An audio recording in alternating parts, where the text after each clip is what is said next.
Hello everybody, welcome to the Empressive channel.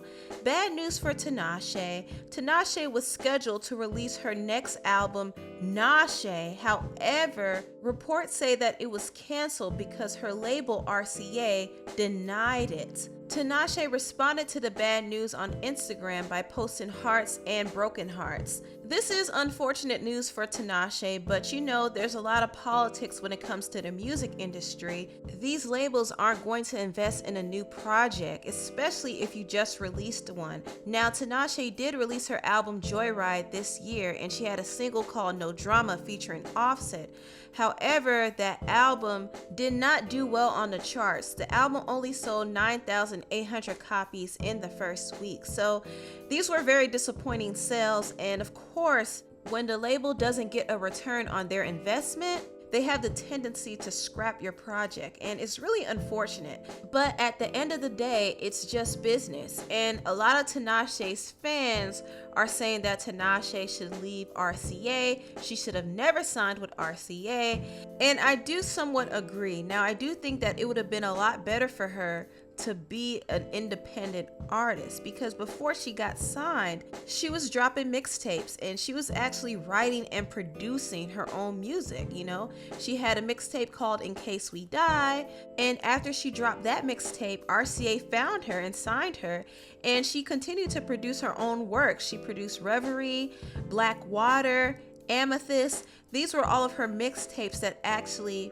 drew in a lot of listeners. In fact, she had her own fan base, a fan base so big that she was able to do a tour. And this is around the time she released her first album with RCA called Aquarius. And Aquarius was her biggest work to date. In fact, she had a song called 2 On, which was pretty big for her. And people saw Tinashe, you know, she could sing, she could dance, and people were like, oh my gosh, this is the new girl. So there was a lot of hype behind Tinashe, and I will say I liked her album Aquarius. It was a good album, but the album sales were underwhelming. In fact, she only sold 18,000 in the first week, which is somewhat decent for a new artist today in music, but I can imagine they spent more on her album than what they got back. So they didn't really prioritize her projects after that, unfortunately. Tinashe was set to release her second album, which would have been Joyride. However, there were a lot of stumbling blocks in her path. Zayn Malik from One Direction was a priority on RCA, and they had a big budget for his project. As a matter of fact, Tinashe said in her interview with The Guardian that RCA was focused more on Zayn than they were on her. Another big setback was Tinashe's fight for her Joyride album's title track. Now, the crazy thing is Tinashe had a song called Joyride, and that was supposed to be the song that kind of set the tone for her whole album.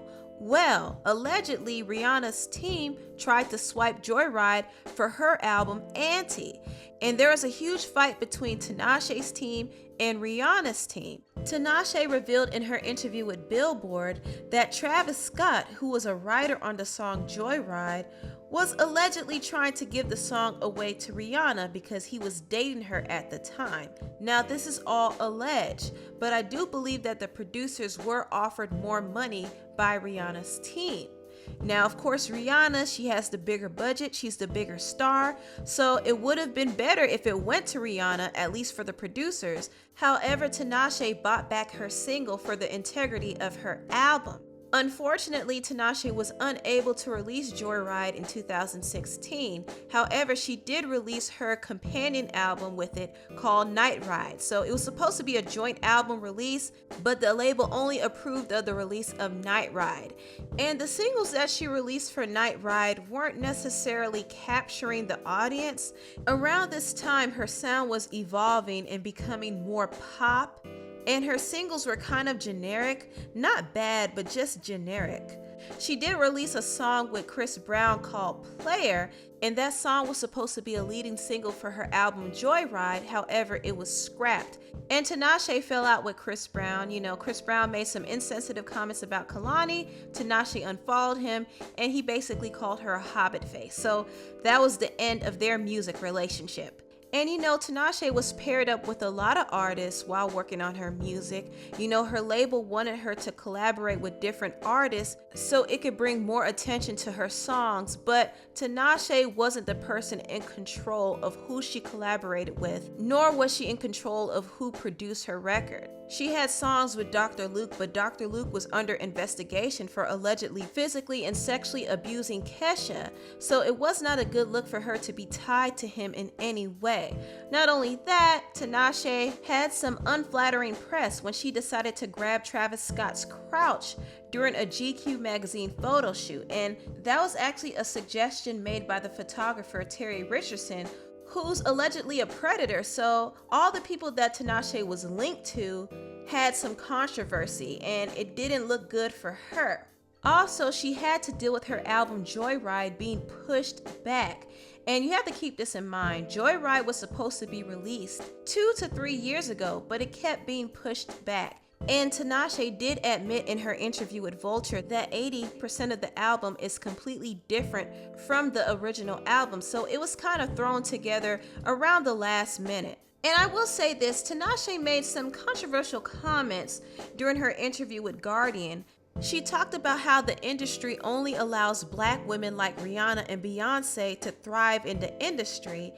And she also talked about how she felt like the black community did not fully accept her growing up. Now, this was taken out of context, and a lot of people thought that she was using her mixed race as a reason why she's not being accepted in music. So overall, I would say that Tinashe is having a hard time in the industry because her team is not all the way together. Also, her direction keeps changing, and her music has the tendency to be a little generic and is just not connecting well with her audience. Her label is not 100% supportive, and it seems as if people don't take her seriously. So these are some factors that played a part. And not only that, Tinashe is vocal about what she wants to do, and that may or may not be a good thing in the industry that she's in.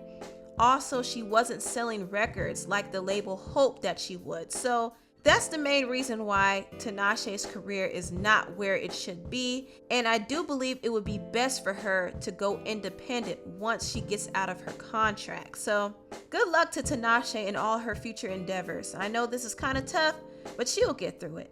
Anyway, tell me what you all think about this down below. Please like, comment, and subscribe, and share this video if you care. Thank you so much for watching, and I'll see you next time. Bye!